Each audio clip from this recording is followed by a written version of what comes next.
नमस्कार मित्रांनो, स्वागत आहे तुमचं पुन्हा एका नवीन व्हिडिओमध्ये। मित्रांनो, टाटा उद्योग समूहाची company Jaguar and Land Rover यांच्यावरती सायबर अटॅक झाल्याची बातमी आली।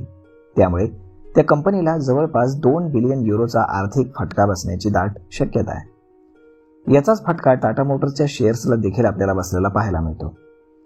त्यांच्या शेअर्समध्ये जवळपास 3% घसरण झालेली आहे।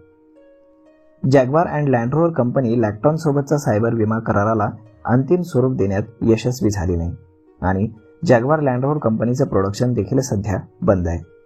त्यामुळे कंपनीला जवळपास 2 बिलियन युरोचा फटका बसू शकतो।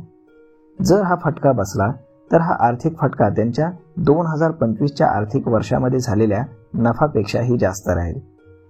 जॅग्वार अँड लँड रोव्हर कंपनीवरती ऑगस्ट महिन्याच्या शेवटी सायबर हल्ला झाला होता।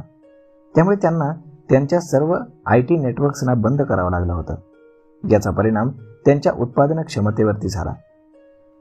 ही समस्या पुढच्या महिन्यात म्हणजेच सप्टेंबरमध्ये देखील संपली नाही।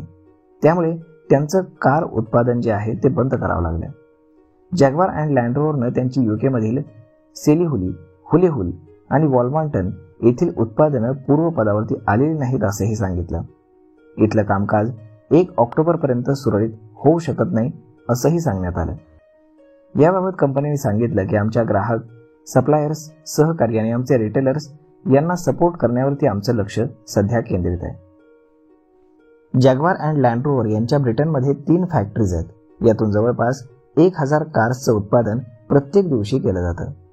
कंपनीला गेल्या आठवड्यामध्ये $68 मिलियन फटका बसला। कंपनीनं त्यांच्या 33,000 कर्मचाऱ्यांना घरी थांबण्यास सांगितलंय। याचा फटका टाटा मोटर्सच्या शेअरवरती देखील पडला।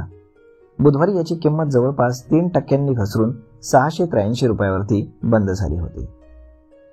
तर मग मित्रांनो, अशा पद्धतीनं हा सायबर अटॅक टाटा मोटर्सला आणि जॅग्वार लँड रोव्हरला फारच महागात पडल्याचं चिन्ह आहे। आता कंपनी यावरती कशा पद्धतीनं सोल्युशन काढते हे पाहणं फार जास्त गरजेचं ठरणार आहे। तर मग मित्रांनो, हा व्हिडिओ, ही माहिती तुम्हाला कशी वाटली हे तुम्ही आम्हाला कमेंट करून नक्कीच सांगा। आणि जर आवडली असेल तर आपल्या जवळच्या मित्रमंडळींसोबत देखील हा व्हिडिओ तुम्ही शेअर करायला विसरू नका। धन्यवाद।